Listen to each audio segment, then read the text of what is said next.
but they never talk to you about like what is life like after this happens, you know? I think I'm lucky because it forced me to act and to do what I wanted to do when I was young. The real skill that I have now is that I know I can go through heart surgery and I can recover.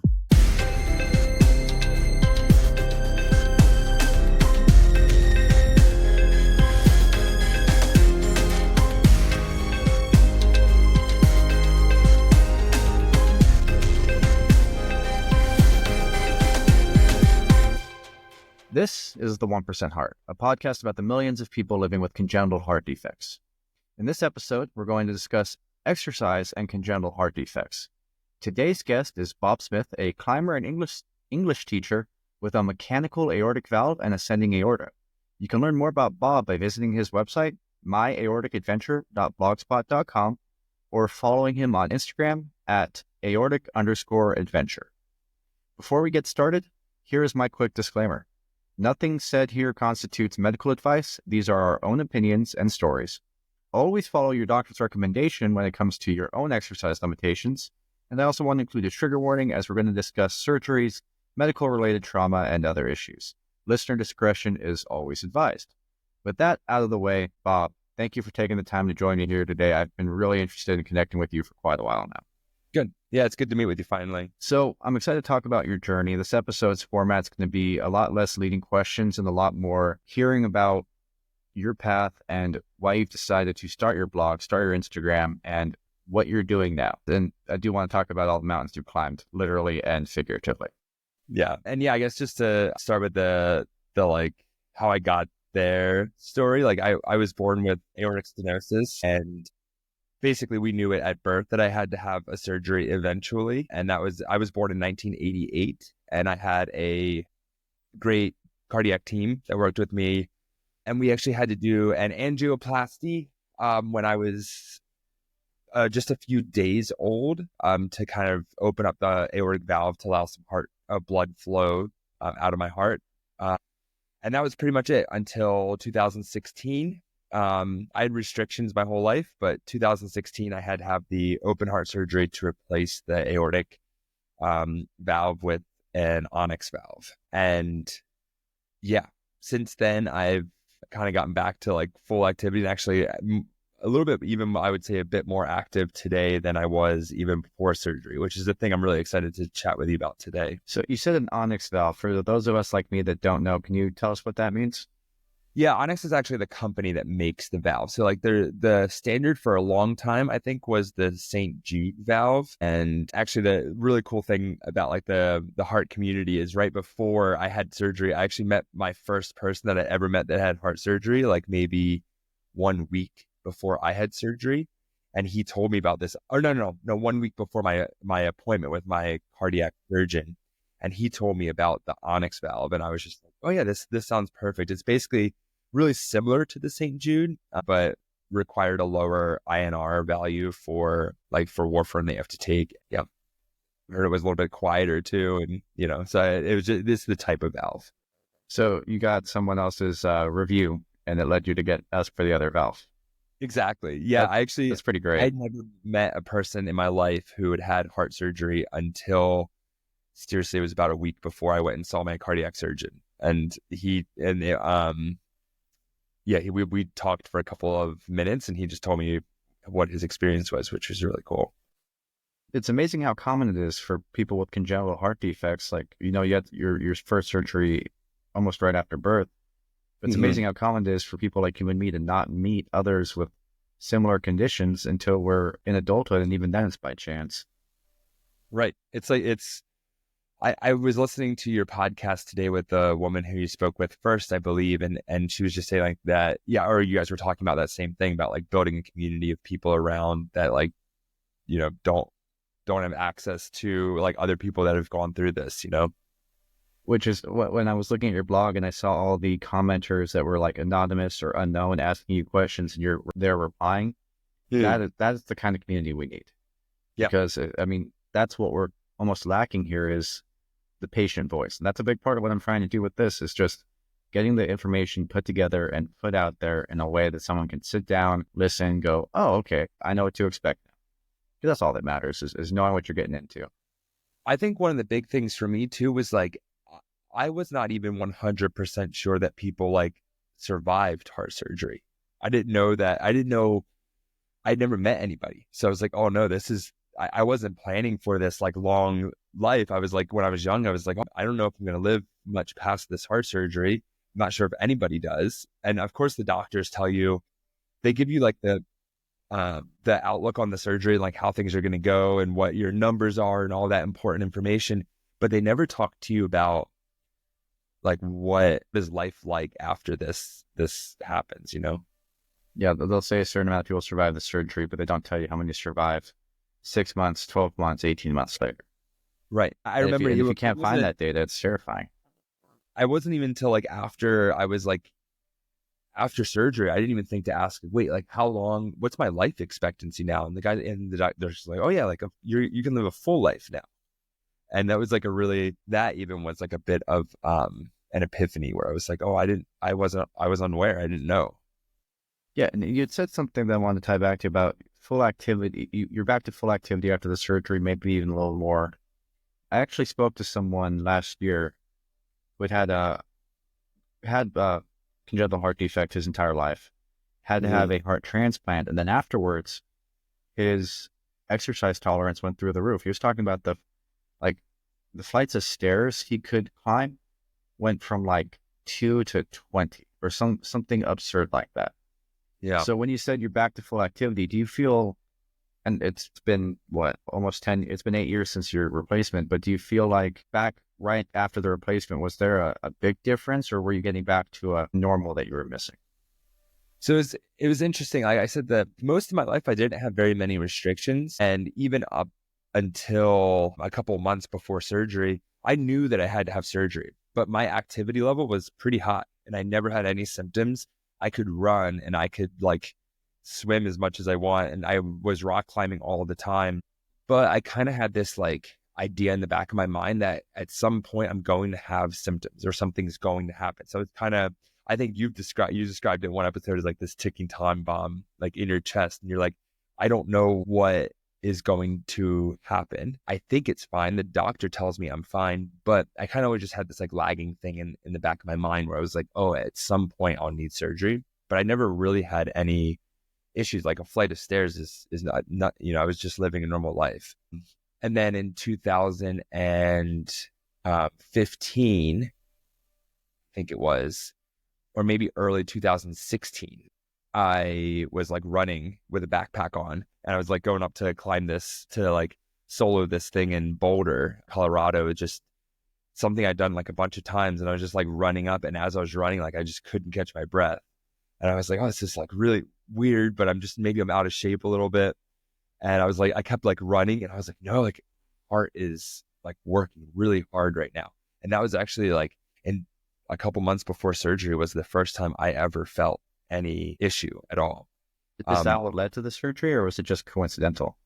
No. So I called I still went and climbed that day. Like I sat down on the side of the trail for a while and I just like, I was huffing and puffing. I was by myself and I was like, I don't know what's going on. And I was like, well, I'll figure it out this afternoon. And I still climbed and came back down and called on the way back down. I remember like specifically, I still hike this trail every once in a while. So I passed this spot. I'm like, oh yeah, this is where I called the nurse.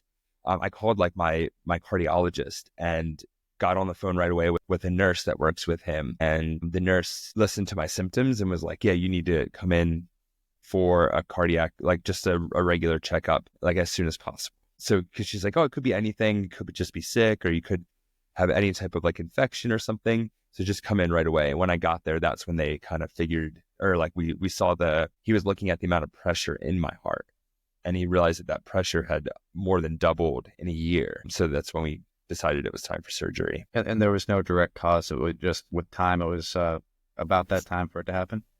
Yeah. And we always knew that's what that like time bomb thing where you're kind of just waiting for things to get worse. And I guess we didn't know exactly what that would look like. They were never like, oh, when we get to this spot, we would go. It was just more like we kept checking in. And he said, you know, I will know when we're there. And that day he came in, he's like, we're definitively here now. I just like, we're going to run your case through. like a board of other cardiac surgeons and see what they say. But I think we're here. I saw your blog, you had an article about getting ready for surgery and, kind of that anticipation. Do you want to talk about your thoughts before and then coming out of it and, maybe immediately after the surgery, but then as you've gotten used to this new cyborg life with a robotic heart? Yeah. So, I mean, yeah, the preparing for surgeries, I just remember I was kind of like complacent. I was just like, I have a great cardiac surgeon. I know he's wonderful. The team seemed amazing. He walked me through the procedure. I felt really comfortable with surgery. And once I had that conversation with the cardiac surgeon, I was like excited to do it. I was like, let's just do it. I'm going to be done with surgery now. Like, this is going to be a huge thing to have off my plate. And so right after surgery though, I kind of felt, I don't know, I think I had done a good job of setting myself up to recover from that surgery. I had like moved my bed upstairs and I had set up my bathroom so that I could like access the shower really easily. I'd put like little strips on the bottom of the shower so I wouldn't slip. I'd done like all these things to prepare my house, which was really nice. But I think the more important thing is I'd done a lot of work to like prepare mentally. Like I'd figured out like what books do I want to read. And I realized that reading books was actually really hard after surgery. Holding a book is really hard. And just the concentration level to like focus on that for a couple weeks is like kind of hard. You get tired really easily, was my experience at least. And so for the first couple weeks, I watched a lot of movies. And I knew coming out of surgery that the like easiest way for me to like get through this was to just 100% commit and just say like, I'm not a rock climber right now, or I'm not I'm not doing anything athletic. Instead, I am recovering from surgery. That's my 100% job. That's all I'm doing. I'm going to eat like I'm recovering from surgery, and I'm going to rest like I'm recovering from surgery. I hear a lot of people send me messages and they're like, I'm going to try and run my first marathon 3 months after surgery or something like that. They just have this like a goal hypothetically like this. And I'm like, don't do that. Don't, because then you're going to be disappointed, or you're like, instead just be like, these are the cool things. Like usually whenever I've had surgeries, like I spend a lot of time like practicing my Spanish, and I like watch movies, and I do all the things that like, normally I'm not doing throughout my day, but I just really fully committed to like, at least the first 5 weeks after surgery, 100% just recovering. That's it. And so it's a lot of people don't realize that there's like you're saying, a mental aspect to it. You need to be able to, your heart and your mind are very connected. You're going to have to give your brain a break when you're recovering from these surgeries, but you also have to, if you say I'm going to run a marathon in 3 months, that means you got to start prepping, a month after surgery. You're not giving your body the chance to recover. And I've been guilty of it too. After my last heart surgery, I went in for a checkup, maybe a month after, or maybe a week after actually, because I was still bleeding. And the doctor made some offhand comment about how, your numbers are good. I mean, just never expect to keep up with your peers. And I got pissed, and I put on, because it was a cardiac catheterization through the leg. So I put on like 3 pairs of compression shorts and ran on the stair stepper for it. Yeah. And I didn't rip a stitch, thank God. But I mean, I've been guilty of it too, making those big leaps when your body's not ready. And that could have seriously impacted my healing time and the quality of the repair. I think that comparison is really dangerous to always when I was young, my doctor was like, well, you'll never be like a full size, like you're going to be smaller, like you're going to be like, almost made it sound like I would be frail for my whole life. And I'm like 6 feet, like 180 pounds. And I was like, why did the doctor tell me that I was going to be like smaller than other kids? Because my heart was, I think that was their thinking, was that like because of the blood circulation or something like that. I don't know why he said that, but like these weird comparison things that are said is an interesting idea. The goal setting, I think, it's just so strange for a person who's never been through a heart surgery. I think if a person's been through it already, they'll know that it's not good to maybe do that. But a person who's not been through it, I think we want to face it like we face everything else. Like, oh, I'm going to do this thing by this date, and I'm going to keep building. I'm going to see progress or whatever. But really what I always say is that like my goal after surgery was to recover really, really well.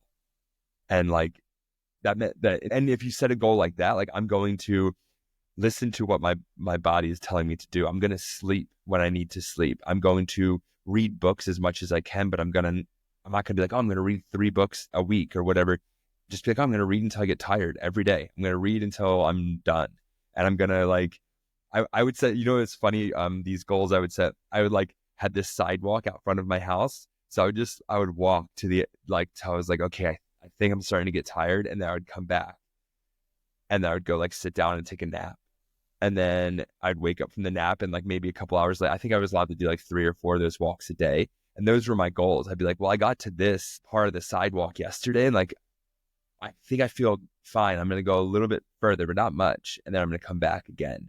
And it's like, these were the like the goals I was setting. It wasn't like, I'm going to force myself to do whatever. It's like, I'm going to go to where I'm still comfortable, but like stay within that realm of comfort. Yeah, it's almost like your goal, and I've actually, this tied to a lot of the conversations I've had about how CHD patients seem to have a bit more of a drive and a bit more of a awareness of having to push themselves. So it sounds like you had to make your goal to not push yourself, if that makes sense. You had to make your goal to not force yourself to go around the block. Right away. Yeah, and in the goal is more like I'm going to like stick to what my recovery plan is. That's the goal. And not like, it doesn't have to be a marathon or it doesn't have to be this many books or it doesn't have to be whatever. It's like, I'm going to just recover really, really well. And I think that was my mentality at least. And how quickly did you go from that to free climbing huge mountains? Yeah. So I do remember, so at 5 weeks, the sternum's broken for surgery and it takes 5 weeks for that to recover. For me, it did. That's what the doctor told me. He gave me this timeline. He said at 5 weeks, usually the sternum can't refracture itself. Like it won't just get fractured from movements or from driving a car or anything like that. And at 5 weeks, I was also taken off of beta blockers. So I kind of got my energy back a little bit. And I think that was a big mark of like, okay, I've gone through surgery. I'm not frail anymore. I'm not going to, like my heart has been behaving now for 5 weeks. My sternum is solid. I'm off beta blockers. Let's start. Let's see what happens. And that's when I got into the gym and I started, like, I was so weak and I'd like, through this process had like accumulated a little bit more fat than I usually have. And I just like was, cardio wise, I was just out of shape. So I started getting on the pull-up machine, but it's the one that like takes weight off of your body. So like basically you stand on the platform and you pull up however much weight you didn't take off. So like I think I probably weighed like 185 pounds at the time. So I'd take off like 170 pounds and just do like 15-pound pull-ups and just like get into the motion of starting to use my muscles again, like waking them back up.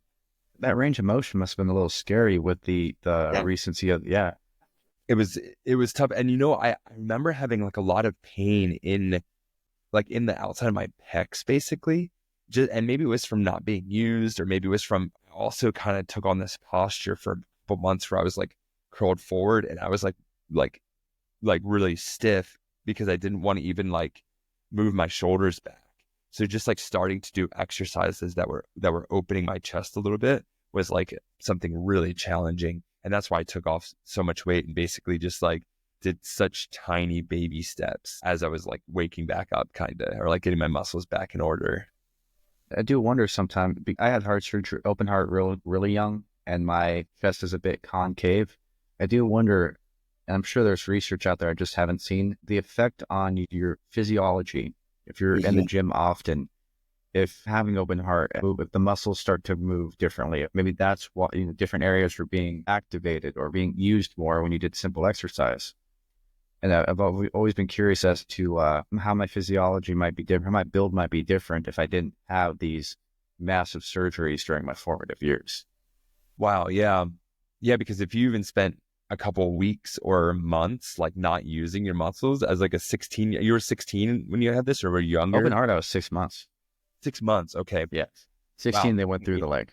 But my whole life I've had a It's kind of like Iron Man, just almost a concave hole in my chest. No matter how, like, I got to the point where I was benching well over 225, and it grew everywhere, but right here where the open heart scar is. Interesting. So maybe that's something they need to research on once they fix most of the other heart problems we still got. Yeah. Then they'll be on the more cosmetic and musculature ones. Right, right. Yeah. So as someone that's had these surgeries and has these changes to your heart, the structure of your heart, there's a mechanical piece in there. What are you thinking when I mean, you mentioned you climbed El Cap, Mount Rainier, and other, for lack of a better term, holy shit, those are big mountains. Yeah, they're really cool. Mindset, I guess, is what I'm going for there.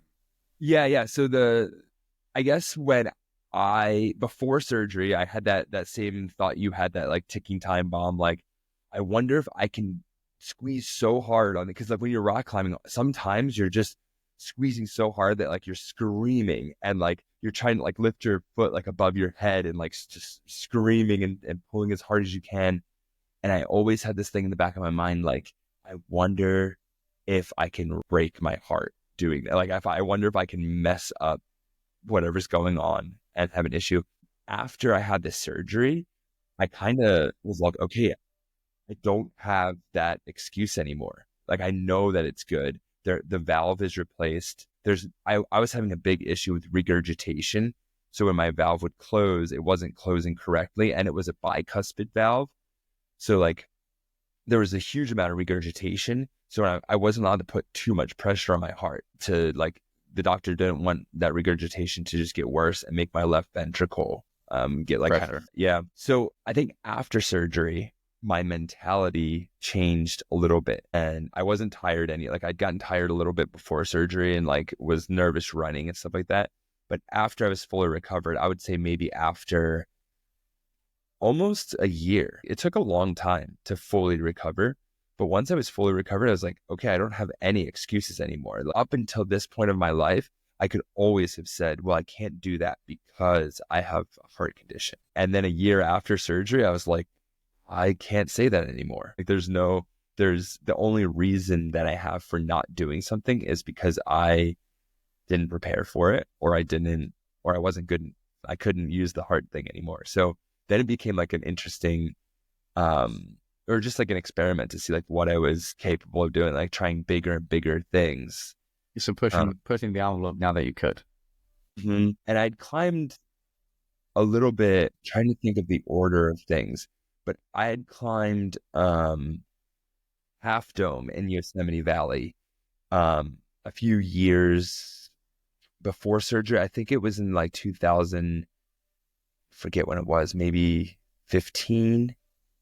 I'd climbed Half Dome, which is just it's a 2,300 foot wall. And there's like a thing that most people do when they climb Half Dome, which is to go up the backside, the like rounded part of Half Dome in Yosemite Valley.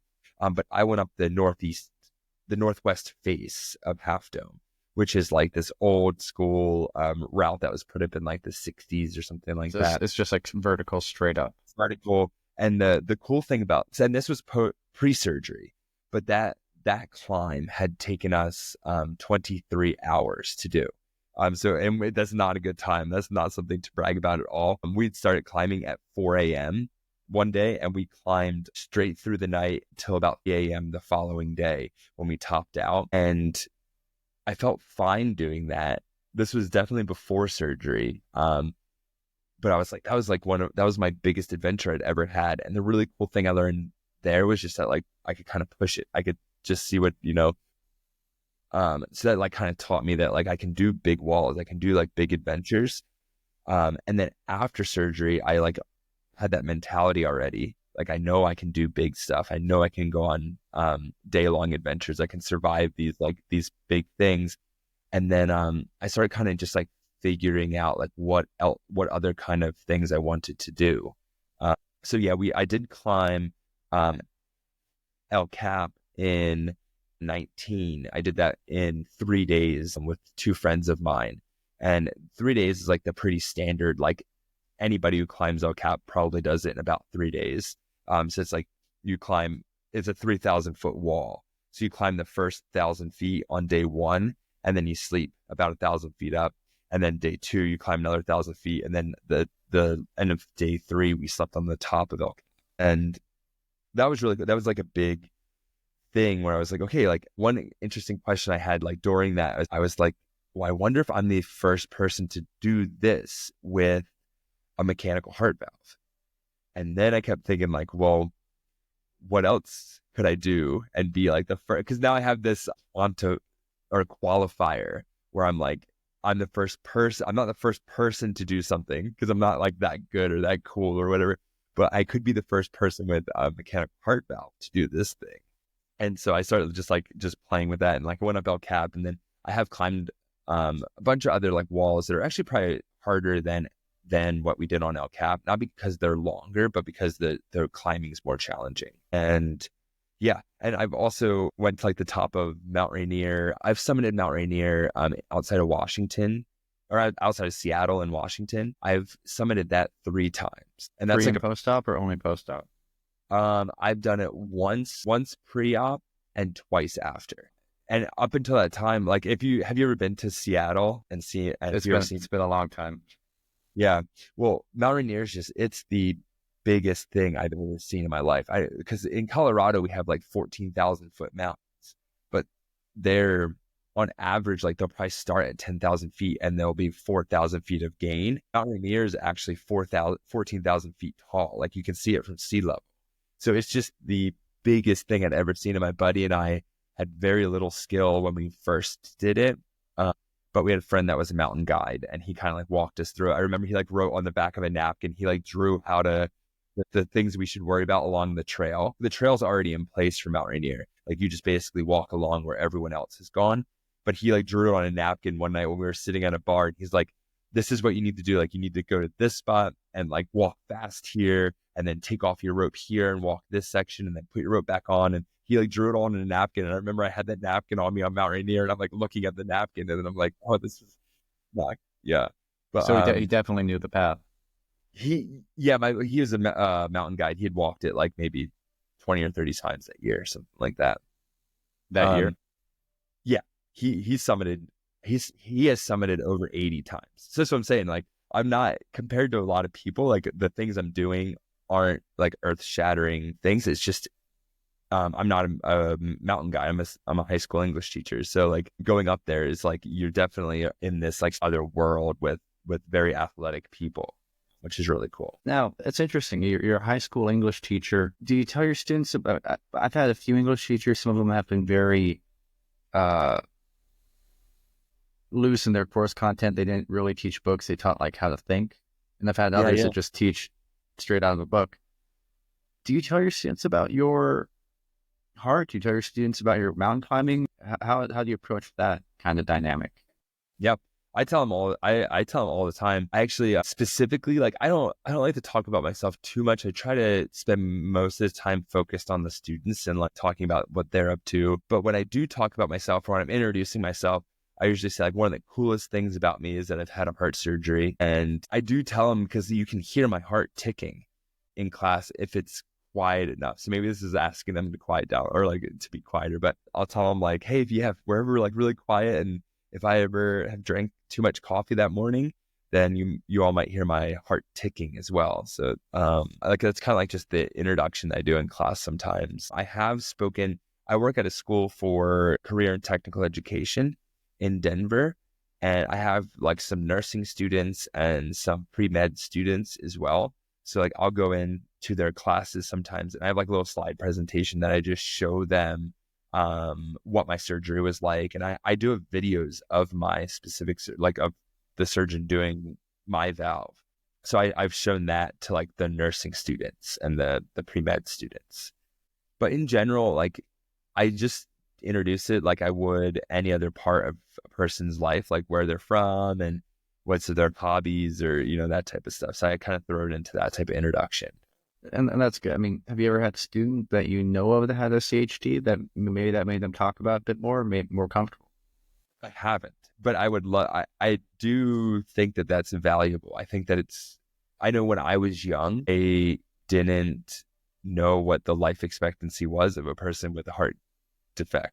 And so I would love if that happens, and if I ever have a student who has that, I would love to talk to them about it. But again, it's like, I don't know if I would have wanted to talk about it much when I was young. Right. And just being open with it, someone might have it and then it might just compel them to talk later on, even if they don't bring it up to you directly. So I think you're doing good work by being open and honest about it. The power of vulnerability. Yeah. And I think that I don't really love social media that much. Like, I don't like to use it too much, or like, I don't like to talk about, in my like usual life. I don't want to talk about myself all the time, but I think that sharing those stories on social media has really been a cool thing as well, because so many people reach out and say like, hey, I have this same condition and this is what I'm going through. I'm scared of this. I had a guy like that I was communicating with over the last couple of weeks who lives in Greece, and he's like, I'm scared right now. And I don't know what time in the morning it was, but he's like, I'm like trembling. I'm not ready for surgery. Like, what happens to my family if something goes wrong? What happens to this? And I would just like was chatting with him through Instagram, and like having those messages or those conversations, I think are really important. And yeah, it would be the same thing if I had a student or anybody else who was interested in talking about this stuff. Like, it's one of the things that I love doing so much because I think it's important. I almost like, if I had to describe my like ideal job, I think it would be like working for like doing this somehow, like where you're like working motivational speaker. Right. Or no, I wouldn't want to be like on a stage being like, I'm not right here, but instead talking we're like, hey, you're going to get surgery. I had surgery too, and I'm not a doctor, but like, let's talk about what was it like? What did it feel like? Like having, I couldn't laugh for like 4 weeks because my chest hurt so bad. And a doctor never told me about that.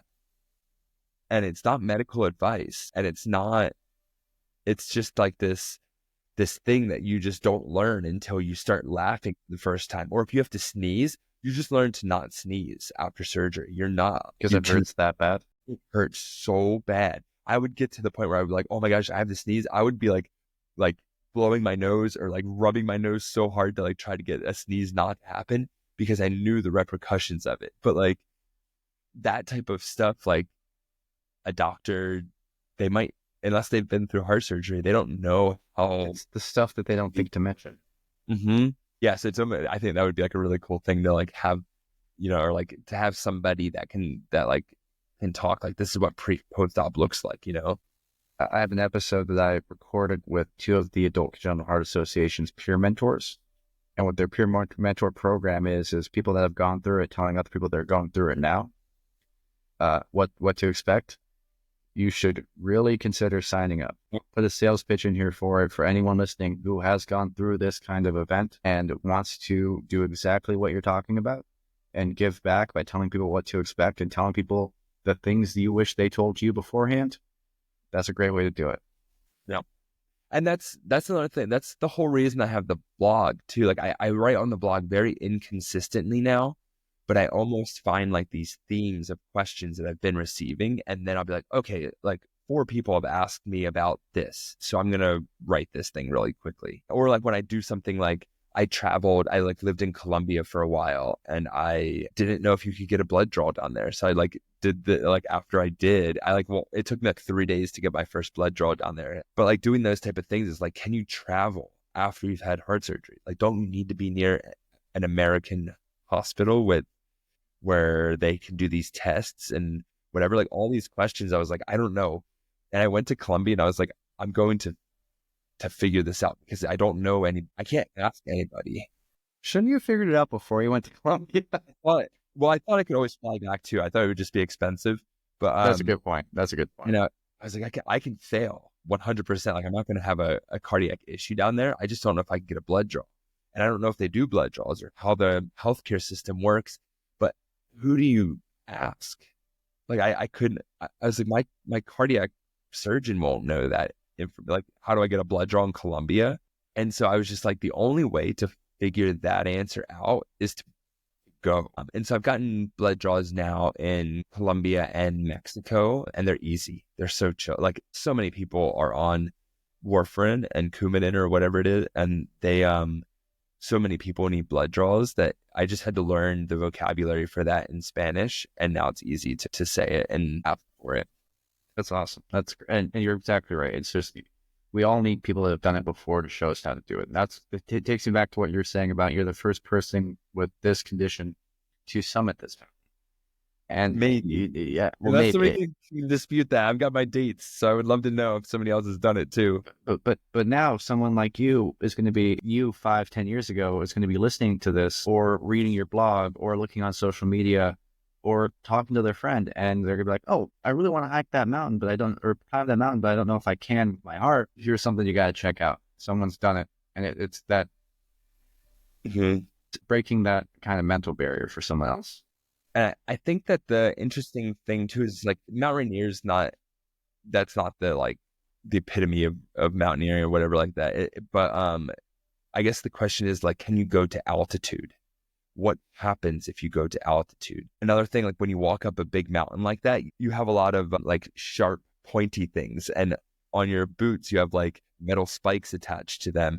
And you have like an ice axe in your hand and all this like stuff that could cut you. And you're at high altitude. And I guess like I was like, oh, well, like what will happen if I take one of these crampons, these like the spikes in my boots? Like, what if I kick my leg and now I'm bleeding everywhere? It's like, well, I've done that now. Like, well, one time I specifically did it really bad and I was just like bleeding all over the side of the mountain. I was like, oh no, this is not good, but I should figure this out. And so I think it's just interesting to see, like, can you do this step? And then people, like, if they try it, I'm with their, like, you know, if they have a different heart issue than I did, or if their cardiologist tells them they shouldn't do these things and they shouldn't. My cardiologist was just like, yeah, you're fine. You don't have a heart problem anymore. So now you can start going to do these things. But that makes sense. Yeah, that was really cool. And that's where I was like, oh my gosh, I don't have an excuse anymore. Because I remember he like looked at, like left my cardiac surgeon was like one of the coolest people I've ever spent time with.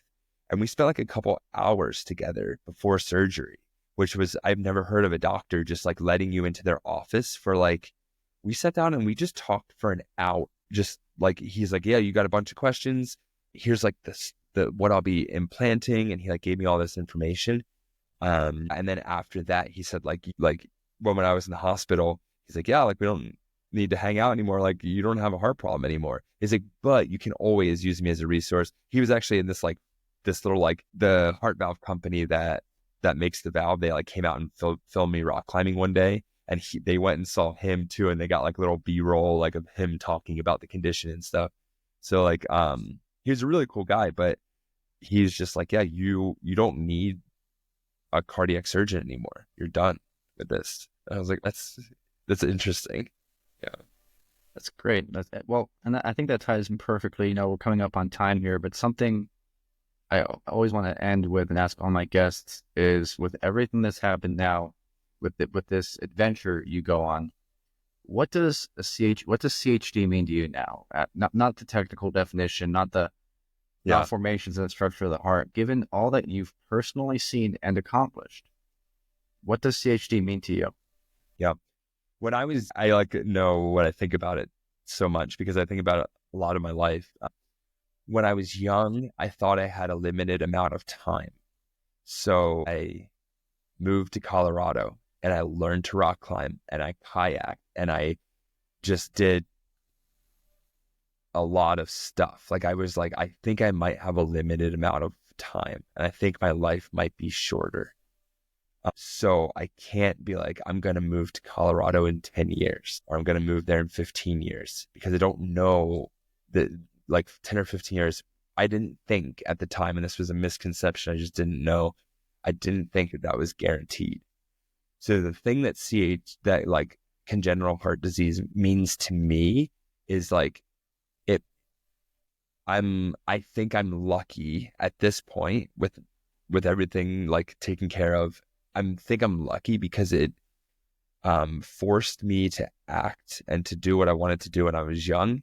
And like that mentality I still have now. Like I'm like, well, if I'm going to live to be 70 or 80, like I've got to like change the way I've been thinking about things. But up until now, like I still have that same mindset of like, I don't have a bucket list. I don't believe in these bucket lists because of CHD, where I'm like, if I want to go to Guatemala, I'm going. And if I don't buy the ticket in the next like couple months or half year, then I'm gonna stop saying that I'm gonna go there because I'm not doing it. So it's like it's more like this like desire to like not become one of those people that say, oh, in a little while I'm gonna do this thing, I'm eventually or whatever. It just took that away, which was really nice. When I was young, I was scared, but now I'm just like, oh, I can see like that's why I moved to Colorado, because I was like, I don't have time to say that I'm going to. So yeah, for now, I think it's been a way to start that mindset of doing what you want to do. That is a wonderful answer, and I'm not just saying that because I've answered the question the same way. No, when it comes back to me, I always say it gave me a perception of the world that most people didn't have, where that, like you said, the ticking time bomb in the chest. I didn't know what was going to happen when, and it made it so whenever I wanted to get something done, I might not be the smartest person or the most talented person, the most gifted person in the room, but no one's going to outwork me because I know I have a limiting factor to get past if I want to get something done. Mm-hmm. So I'm right there with you. It's amazing how optimistic and joyful everyone I've asked that question to is, because at this point, the passion, the drive, the consistency, and the motivation I've seen out of CHD patients continues to blow my mind. Yeah. I also think the real skill that I have now is that I know I can go through heart surgery and I can recover from heart surgery. I don't know if there's anything harder. Like there are harder things than that to go through, but I also like know that it's like a very calming thing where like little things don't bother me. I'm like, I've thought I was going to die for a long time. I got through heart surgery. Like if somebody cuts me off in traffic, I don't care. I just wave at them and I'm like, oh, I hope you get where you're going. And that's all. I don't. It's how you frame it. Yeah. Yeah. So, I've been told a long time ago now, but someone asked me how I always managed to keep so calm on these high pressure situations. And it came back to just what you said, like, this isn't high pressure. You and I, we've seen high pressure. This is just another Tuesday, guys. Yeah. And that like, you can outwork people too. So you're like, well, the option is we can either like not do this thing or we can work really hard, and both of those are fine. Let's do one of them. And then let's just like, I spend so little time worried about little things, and I kind of like cut right to the chase. Usually I'm trying to be as efficient as I can. And I'm just like, yeah, let's just do this thing or not do it. And like, I think that that's a mindset that comes from like having a heart condition when I was younger.